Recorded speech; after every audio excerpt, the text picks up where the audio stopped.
watu wenye akili za kujua nyakati, walijua unabii, wakatambua mambo yajayo. Waliongoza Israeli, wakajua iwapasayo. Mfano kwetu sisi siku hizi za mwisho. Wana wa Isakari, watu wenye akili za kujua nyakati, walijua unabii, wakatambua mambo yajayo. Waliongoza Israeli, wakajua iwapasayo.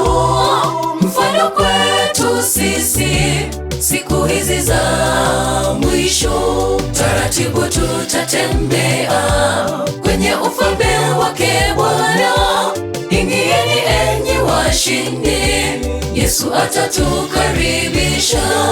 Njoni nyote washindi wa dhambi, ingieni katika karamu. Je, utakuwa pale ndugu? Fanya uamuzi wako leo. Taratibu tutatembea kwenye ufalme wake Bwana. Ingieni enyi washindi, Yesu atatukaribisha. Njoni nyote washindi wa dhambi, ingieni katika karamu. Je, utakuwa pale ndugu?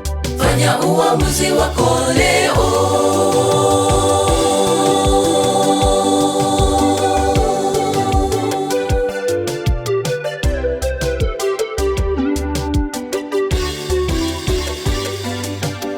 Nasi tuwe imara, watu wenye akili za kujua nyakati. Tukasome unabii, vitabu Ufunuo na cha Danieli. Tuwaongoze wana wa Mungu, wayajue yawapasayo. Mfano kwa dunia siku hizi za mwisho. Nasi tuwe imara, watu wenye akili za kujua nyakati. Tukasome unabii, vitabu Ufunuo na cha Danieli. Tuwaongoze wana wa Mungu, wayajue yawapasayo.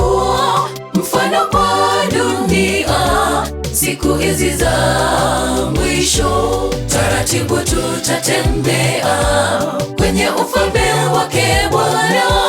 Ingieni enyi washindi, Yesu atatukaribisha. Njoni nyote washindi wa dhambi, ingieni katika karamu. Je, utakuwa pale ndugu? Fanya uamuzi wako leo. Taratibu tutatembea kwenye ufalme wake Bwana. Ingieni enyi washindi, Yesu atatukaribisha. Njoni nyote washindi wa dhambi, ingieni katika karamu. Je, utakuwa pale ndugu? Fanya uamuzi wako leo. Taratibu tutatembea kwenye ufalme wake Bwana. Ingieni enyi washindi, Yesu atatukaribisha. Njoni nyote washindi wa dhambi, ingieni katika karamu. Je, utakuwa pale ndugu? Fanya uamuzi wako leo. Taratibu tutatembea kwenye ufalme wake Bwana. Ingieni enyi washindi, Yesu atatukaribisha. Njoni nyote washindi wa dhambi, ingieni katika karamu. Je, utakuwa pale ndugu? Fanya uamuzi wako leo.